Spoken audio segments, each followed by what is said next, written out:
Welcome back to the channel Ashish sir. आज के इस वीडियो में हम बहुत ही इंटरेस्टिंग टॉपिक पर बात करने वाले हैं, जो है how to start study confidently. Yes my dear, ये बहुत ही इंटरेस्टिंग टॉपिक होने वाला है।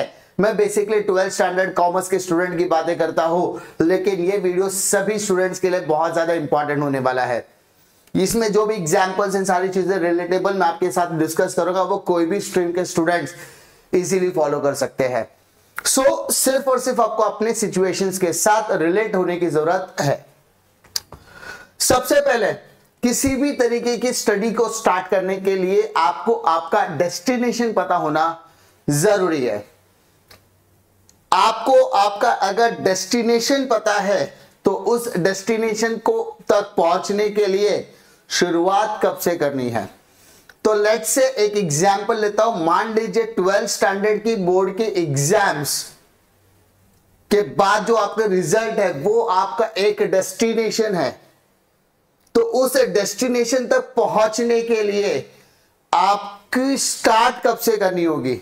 तो सब बट ऑब्वियसली रिजल्ट कब मिलेगा, जब एग्जाम होगी। तो आप सबके को पता है आपकी एग्जामिनेशंस 11 फरवरी से चालू होने वाली है। इतना तो क्लियर हो गया। बट माइंड सेट नाम की भी तो चीज होती है। मैं हमेशा कहता हूं माइंड सेट बहुत इंपॉर्टेंट है। जब आप कोई भी काम करने के लिए बैठते हो तो मैं काम कर सकता हूं, ये आपका माइंड सेट है।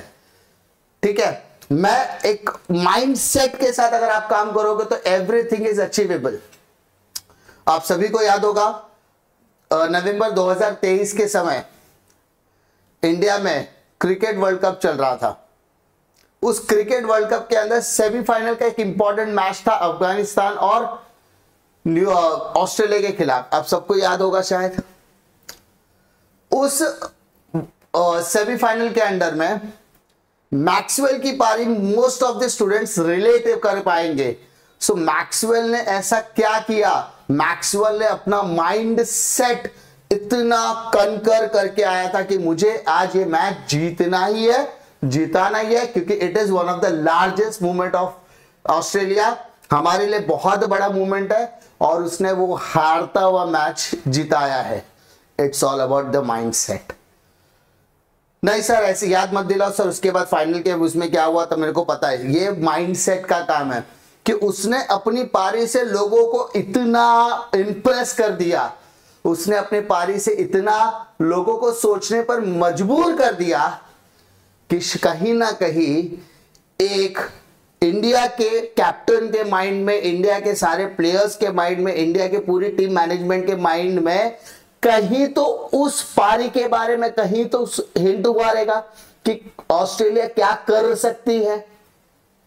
तो कहीं ना कहीं वो एक छोटा सा फ्रैक्शन ऑफ डाउट भी अगर परफॉर्मेंस में आ गया तो शायद एक रिलेटेबल का हो सकता है कि वो फाइनल के अंदर वो दिखा होगा। सो अगर आपके माइंड सेट में सारी सिनेरियो क्लियर है तो आप कुछ भी अचीव कर सकते हो। ये चीज आपको ध्यान में रखनी पड़ेगी। तो अगर आप 12th स्टैंडर्ड के एग्जामिनेशन देने वाले हो तो सबसे पहले आपका माइंड सेट क्लियर करो कि नहीं सर मुझे एग्जाम देना है। अब मुझे खाली ये बताओ सर कैसे देना है, मैं स्टार्ट कैसे करूं प्रिपरेशन, उसी के बारे में ये पूरा वीडियो होने वाला है कि आपको ये माइंडसेट कैसे क्रिएट करना है, स्टार्ट कैसे करना, उसी पर आज ये पूरा वीडियो होने वाला है। तो सबसे पहले एक स्ट्रैटेजी क्रिएट करो। सर आप ही बताओ स्ट्रैटेजी क्या है, हम क्रिएट करें, कैसे क्रिएट करें। तो माय डियर आप सबको पता है, ऐसा कहा जाता है first step is always the hardest. पहला स्टेप बहुत हार्ड होता है, बहुत हार्डेस्ट होता है, but it is also important.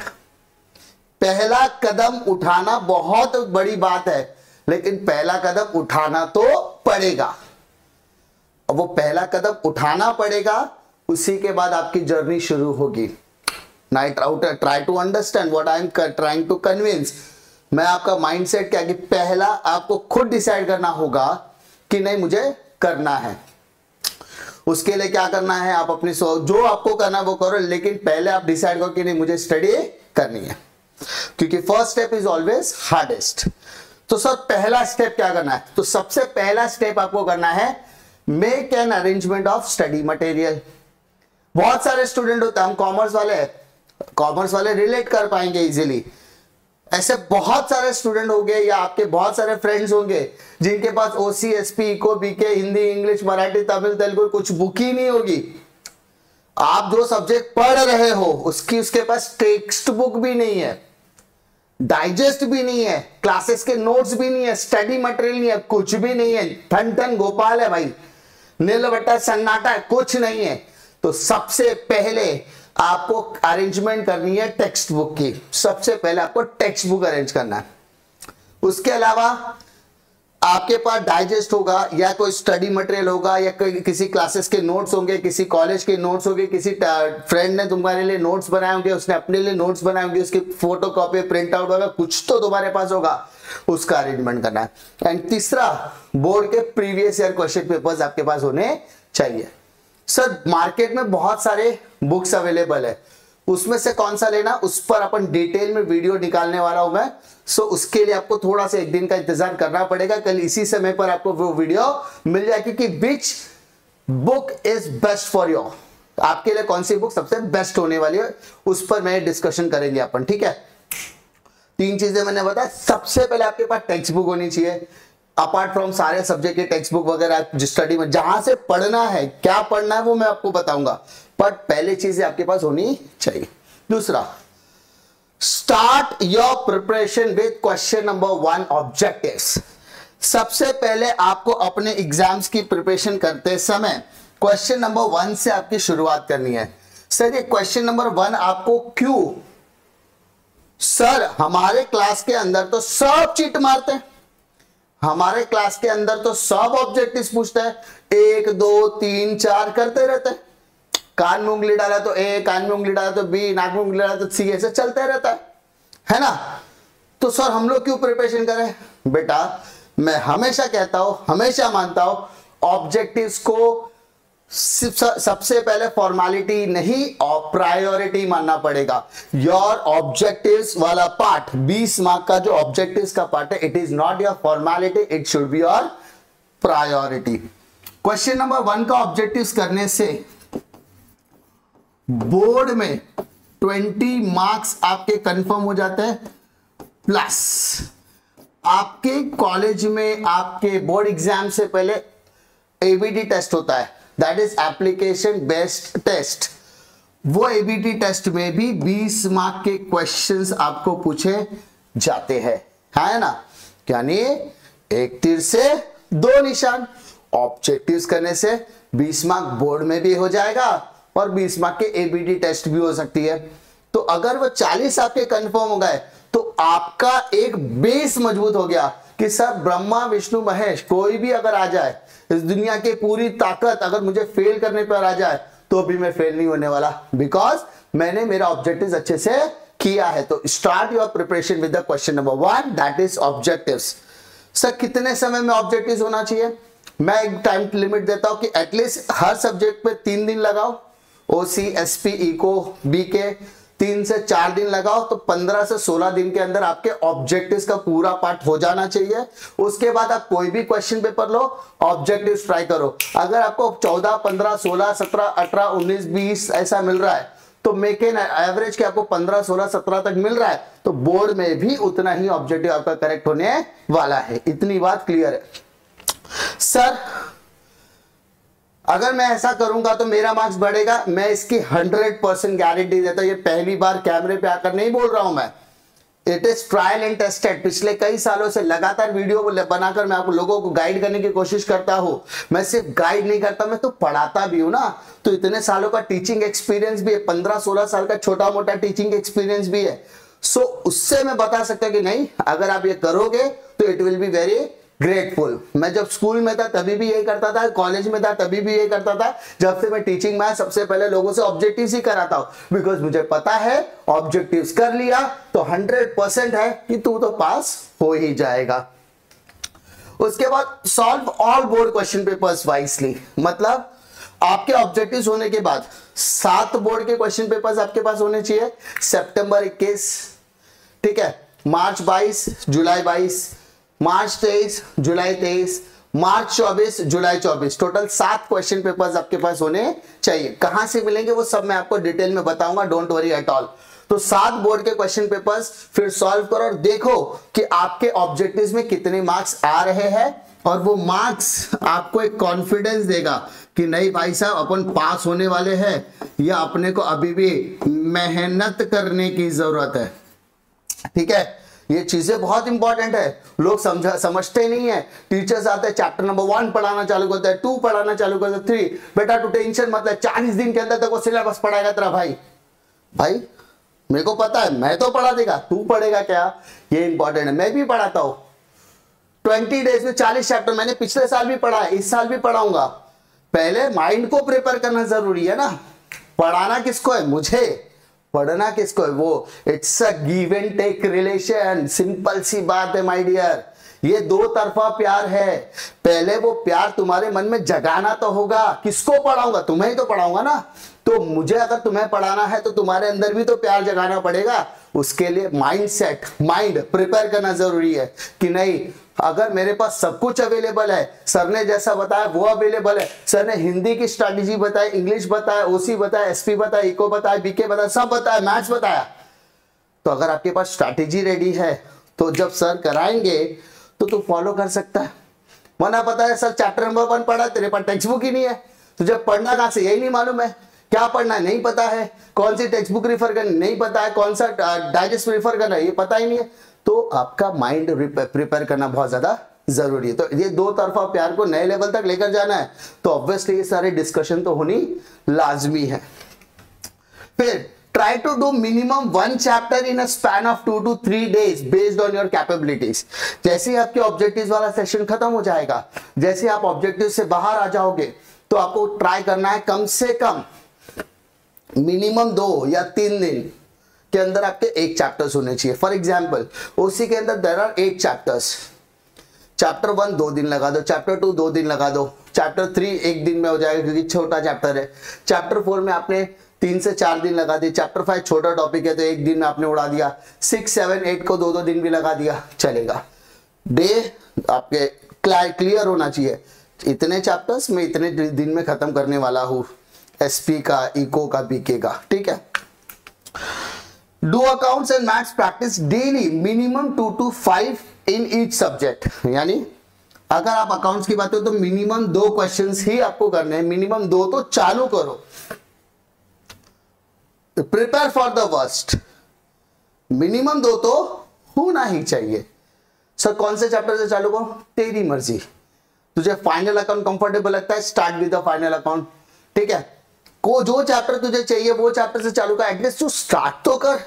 10 question तो हर चैप्टर में करेगा, मिनिमम 2 क्वेश्चन भी कर तो 1 महीने के अंदर 60 क्वेश्चन होता है। 60 क्वेश्चन का मतलब होता है 6 चैप्टर्स, बहुत हो गया रे बेटा, बहुत मतलब बहुत। लेकिन मैथ्स में 2 से नहीं काम होने वाला है, 2 से काम होने वाला नहीं है। अगर आप मैथ्स के स्टूडेंट हो तो मिनिमम 5 से तो शुरू करना पड़ेगा, 5 for maths 1 and 5 for maths 2 after doing the objectives. Objectives वाला पार्ट अपने टीचर्स की मदद से, अपने ट्यूटर्स की मदद से, आपके बड़े भाई या आपके सीनियर्स की मदद से आप ऑब्जेक्टिव्स के पहले 7 के 7 क्वेश्चन पेपर्स, मिसलेनियस एक्सरसाइज के सारे ऑब्जेक्टिव्स वगैरह कवर करने के बाद आप ये करो, क्योंकि मैथ्स में 24 मार्क्स का क्वेश्चन आता है। 24 मार्क्स आप जरा चेक कर लेना। Question number 1 and question number 4 की मैं बात कर रहा हूं। सेक्शन ए में क्वेश्चन 1, सेक्शन बी में क्वेश्चन नंबर 4। उसके लिए भी डिटेल स्ट्रैटेजी वीडियो में मैथ्स के लिए लेकर आऊंगा, उसकी टेंशन लेने की जरूरत नहीं है। लेकिन start doing the preparation. Written practice of question is must. अब ऑब्जेक्टिव्स करो, आप कुछ भी करो, बोर्ड के क्वेश्चन पेपर्स भी आप सॉल्व करने बैठ रहे हो, ठीक है, बोर्ड के पीवाईक्यूज भी अगर आप सॉल्व करने बैठ रहे हो, बोर्ड के ऑब्जेक्टिव्स भी अगर आप सॉल्व करने बैठ रहे हो, तो it should be in a written format, because ultimately आपको एग्जाम में लिखना ही है। लिखोगे तो ही तो परफॉर्म कर पाओगे, लिखना जरूरी है। राइटिंग प्रैक्टिस इज मस्ट, वरना लास्ट मोमेंट जब एग्जाम देने के लिए बैठते हैं ना अपन, तो लिखते लिखते जय माता दी, लिखते जय माता दी, सर जय माता दी, हाथ दुख रहा है सर, हाथ झटकते रहते बच्चे, देखा है हमने। तो वैसी सिचुएशन ना है, इसलिए सारी चीजें इंपॉर्टेंट है। और आपके बड़े भाई होने के नाते, बड़ा टीचर होने के नाते, छोटी मोटी बातें, छोटा मोटा एक्सपीरियंस होने के नाते आपको बता रहा हूँ, आपके साथ साझा कर रहा हूँ। ठीक है, आपसे एज में बड़ा हो, इसका मतलब आपसे कुछ दिवाली ज्यादा देखा है, तो इसका मतलब मुझे थोड़ा सा एक्सपीरियंस भी है। तो ये सारी चीजें आपके साथ ना घटी, तो इसलिए ये सब बताना जरूरी होता है। क्योंकि इंसान दो ही वजह से सीखता है, या तो किसी के एक्सपीरियंस को सुनकर सीखता है, या तो खुद ठोकर लगने के बाद। और इतना बड़ा होगा कि किसी को ठोकर नहीं लगने दूंगा, इसलिए तो स्ट्रैटेजीज लेकर आ रहा हूं। और स्ट्रैटेजीज अगर आप फॉलो करोगे तो 101% आपको मिलेगा, क्योंकि कंटेंट तो मैंने पहले भी पढ़ाया और इस साल भी कमिटमेंट दे रहा हूं कि स्ट्रैटेजीज की सीरीज खत्म होने के बाद आपके लिए कंटेंट, फुल फ्लेज कंटेंट आएगा। क्योंकि कंटेंट ऑलरेडी मेरे एप्लीकेशन पर फुल फ्लेज चल ही रहा है, तो वहां पर भी आप उसका लुत्फ उठा सकते हैं, वहां पर भी आप लगा ज्वाइन कर सकते हो, क्योंकि यहां पर भी कंटेंट आने ही वाला है और वहां पर ऑलरेडी चालू है। और सबसे इंपॉर्टेंट चीज, it should be keep in your mind, सबसे इंपॉर्टेंट आपकी टेक्स्ट बुक ही आपकी गीता है, आपकी पुराण है। ठीक है, आपकी टेक्स्ट बुक ही आपकी गीता और आपकी पुराण है। टेक्स्ट बुक के अलावा कुछ हाथ ही मत लगाओ, समझा। टेक्स्ट बुक में जितने टेक्सुअल क्वेश्चंस दिए हैं, do that only. Yes, accounts की मैं बात कर रहा हूं, मैथ्स की मैं बात कर रहा हूं, ओसीएसपी को बीके की मैं बात कर रहा हूं। पहले टेक्स्ट बुक ही तुम्हारी पूरी दुनिया होनी चाहिए। कोई बोलेगा रिलायबल लेके कर, कोई बोलेगा चेतना लेके कर, कोई बोलेगा टारगेट कर, कोई बोलेगा नवनीत कर। मैं किसी भी पब्लिकेशन को डिफेम नहीं कर रहा हूं, सारी पब्लिकेशन बेस्ट काम करी है, लेकिन पहले तो stick to the textbook तो रहे भाई। तू टेक्स्ट बुक तो कर, तेरे लिए गीता भी वही है, पुराण भी वही है, कुरान भी वही है, ग्रंथ साहिब भी वही है, सब कुछ तेरे लिए वही है। So give the valuable time to your textbook. Accounts में तो इतना एक्सपीरियंस मैं बोल रहा हूं, टेक्स्ट बुक के बाहर के क्वेश्चंस आते ही नहीं है, सिर्फ नाम चेंज कर दिया जाता है, अमाउंट थोड़ा सा हेर बदल, बट होते टेक्स्ट बुक के क्वेश्चंस ही है। सो टेक्स्ट बुक को आपको वैल्यूएबल इंपॉर्टेंस देनी है। ठीक है, आई होप अगर आप अपनी स्टडी स्टार्ट करना चाहते हो, अगर आप अपनी स्टडी को कॉन्फिडेंटली स्टार्ट कर रहे हो, तो मैंने आपके साथ कुछ स्ट्रैटेजीज आपके साथ डिस्कस की है। वो स्ट्रैटेजीज अगर आप अच्छी तरीके से फॉलो करोगे तो मुझे पता है एटलीस्ट आप अपनी स्टडी स्टार्ट तो कर सकते हो।